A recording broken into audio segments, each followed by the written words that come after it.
See, I have to do yeah, let me call him and see if he's changed. He's going to need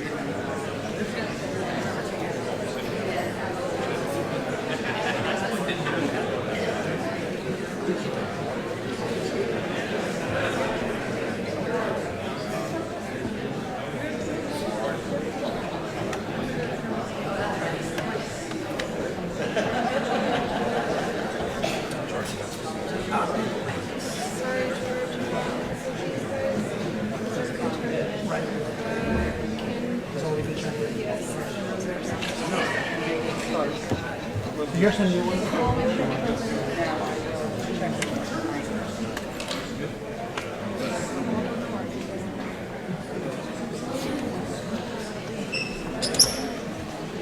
All right, ladies and gentlemen, I will call the City Council meeting of Monday, March 22nd, 2015 to order. Madam Clerk, would you please call the roll? Council President Pro Tem Leitner. here. Councilmember Faulkner. Here. Councilmember Kersey. Here. Councilmember Zapp. Councilmember Sherman. Here. Councilmember Alvarez. Councilmember Emerald. Here. Council President Gloria. Here. I'd ask everyone to please rise for an invocation by our City Clerk, Liz Whalen, followed by the Pledge of Allegiance led by Councilmember Mark Kersey. Case item 200, discussion of the draft medical marijuana ordinance and enforcement issues regarding medical marijuana. Kelly Broughton, Department Director of Development Services here, as well as Dan Norrington, Senior Planner, Development Services Department. We have a number of speakers, both in favor and in opposition. Well, ladies and gentlemen, at the request of our mayor, we adopted today's discussion item regarding medical marijuana. And the mayor has asked us to listen to everyone's input and then to provide staff with direction on how to proceed with drafting the ordinance. I just want to be clear that the draft ordinance as proposed by the mayor cannot be acted upon today. I think most of you know that. But per the mayor's request, we will have input and direction on what we'd like to see in an ordinance and how an ordinance would be shaped by our neighborhoods. So with that, as I mentioned, we have our wonderful staff that are here, and I believe our mayor will be joining us perhaps at some time to afford him the courtesy of an opportunity to address the council and the public when he does arrive. But in the meantime, Mr. Broughton, would you like to start the presentation? I'll start with Dan Aranda. How much time do you need, sir? I think approximately 5 minutes. You got it. Okay, first a little background. In October 2009, the City Council established the Medical Marijuana Task Force. In March 2010, the Land Use and Housing Committee worked with the City Attorney's Office to prepare a land use and a health and sanitation ordinance based on the task force recommendations. On March 2011, the City Council adopted the ordinance.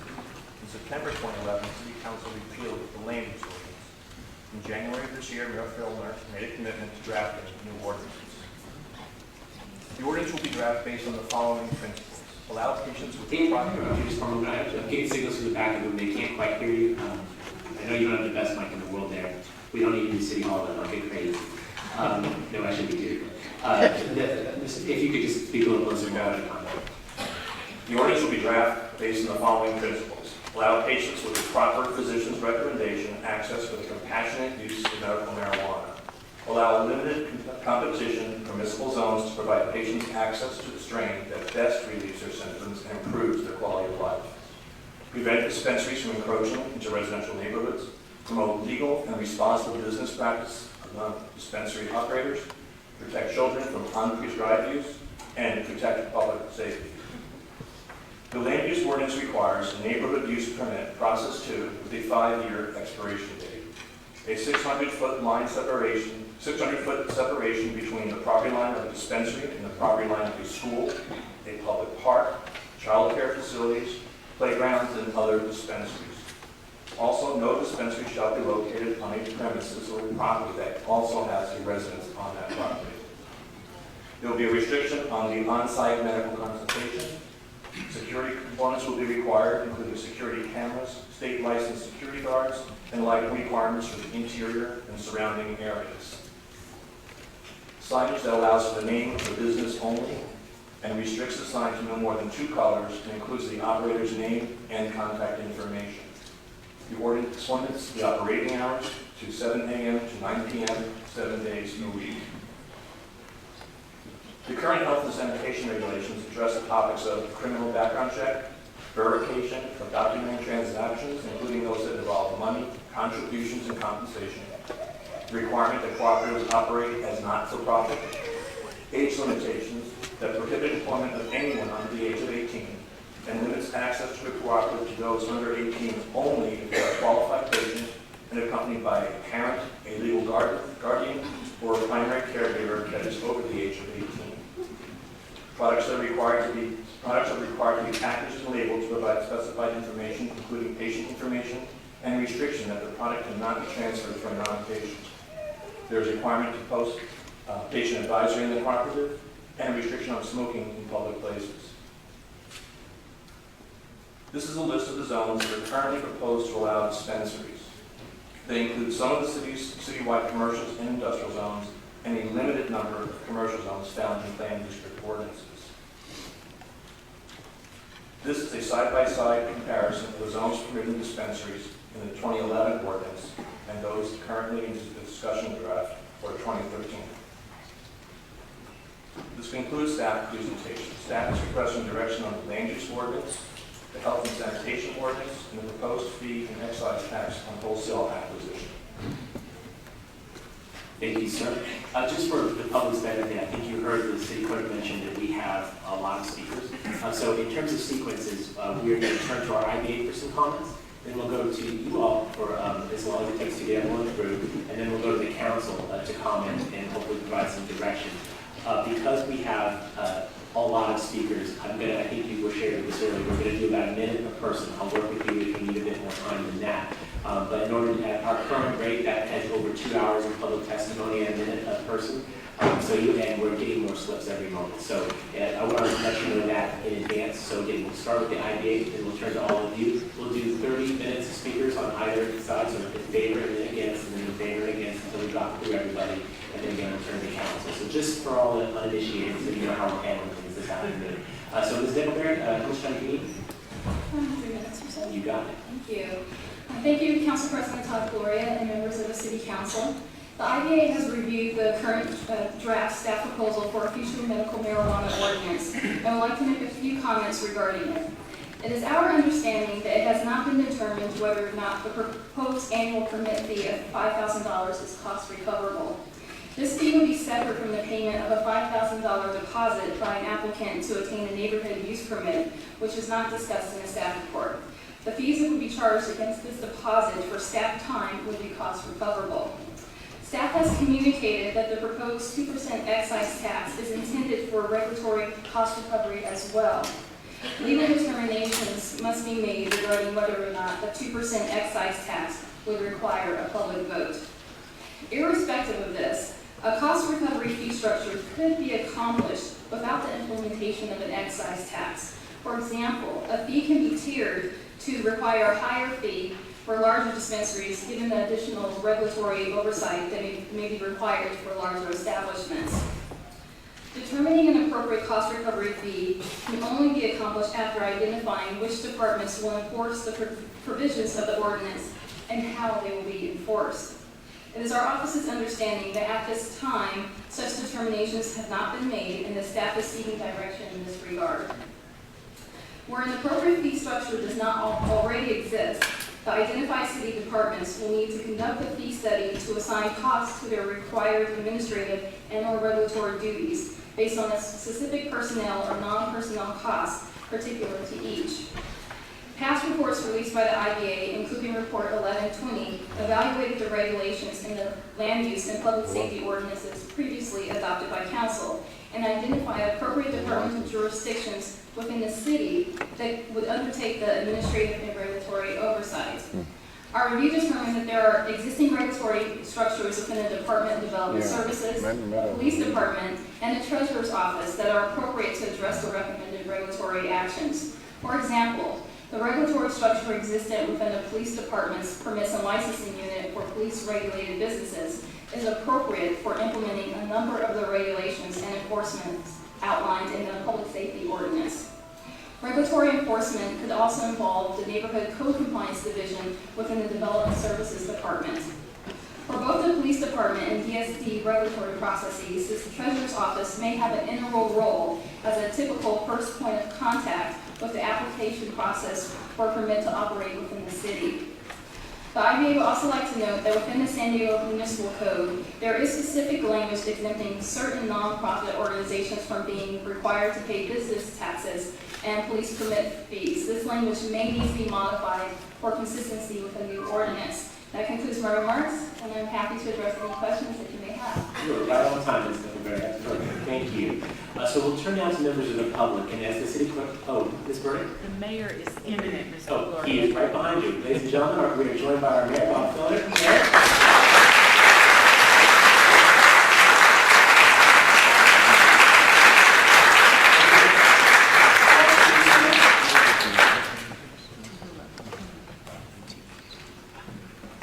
Sorry to put you right on the spot as you walk in, but time, the floor is yours.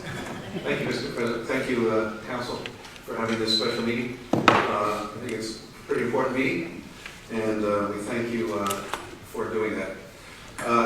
Let me first put what I'm suggesting in context of history and then of your previous discussions. Most of you were on the council where you went through this, I guess, 2 years ago, and so you have a base of understanding that we'll work off, I think. As you know, the people of the state of California passed a referendum which made legal, at least in the state of California, medical access, access to medical marijuana. The city of San Diego has never passed an ordinance which would implement that, and I think that's way past it. Of course, if that were easy, we would have done it a lot earlier. It's not an easy issue. It's not an easy issue. And I think what the council has wrestled with and what I have wrestled with and what we will continue and hopefully to pass something, a balance. A balance on the one hand between a humanitarian concern for people who are suffering from pain and chronic illness, who their doctors have prescribed medical marijuana. And I know many of you and I have talked to hundreds of patients where this is the one drug that has helped them. And I think we have an obligation to provide access on just that humanitarian impulse, the humanitarian need for access to medical marijuana. On the other hand, we know that there are neighborhoods, every one of our neighborhoods, every one of our parents is concerned about the ill effects of establishing access to legal marijuana. And that is concern for their neighborhoods, concern for their children. And we have to try to balance those two. I mean, that's not an easy balance. So on the one hand, we would like to provide access. On the other hand, we don't want to impose on neighborhoods, and we certainly don't want to endanger our children. And that's the aim I think we might all share to, the various degrees of where we put that emphasis on. So taking it from, I think I'd like to take it, Mr. President, from the former ordinance and make some comparisons between my suggestions and that. Because I think what I've tried to do in my suggestions is to both widen access and increase protections for neighborhoods and children. I've tried to do both, raise standards for both. On the one hand, the zoning suggestions widen the access. That is, we've gone, I think, from industrial only to industrial and commercial. That, by definition, would widen the access. On the other hand, we have put more protections on for neighborhoods. Let me just give a few. Number one, we have, of course, made distance requirements between schools and playgrounds, places where our children would gather. There are distance requirements that no dispensary can be within 600 feet of that. They cannot be within 600 feet of each other. So there's no concentration of such dispensaries. So we've made, I think, some attempt to make sure that the children and neighborhoods have less of an impact than if we didn't have those, certainly, if those restrictions. We have suggested a permit fee that would make it, I think, a little bit more difficult for establishments we might not have as equal confidence in.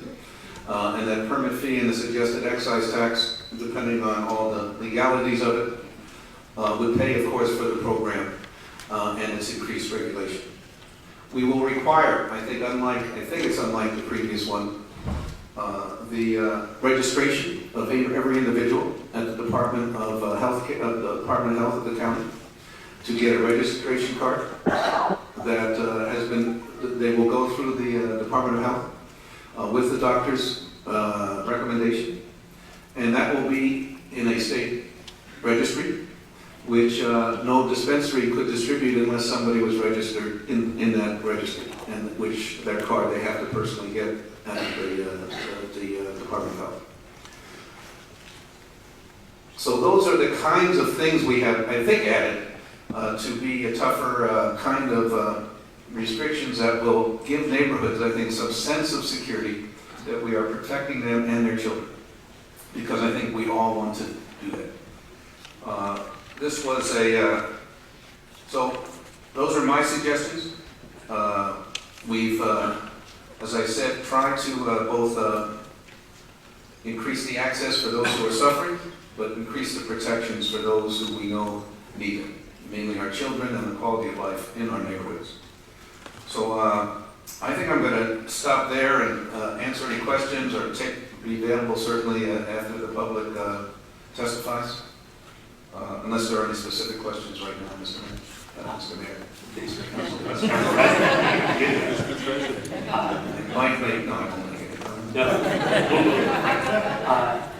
I don't see any conflict at this time, but we will hear from the public and appreciate you being here. Again, I appreciate your time and efforts at this meeting. It's a debate worthy of having. It's important. You know, everyone's of goodwill here. And we can modify it to take into account, you know, any of the, as we try to struggle with this balance that is hard to reach. Thanks so much. Thank you, Mr. Mayor.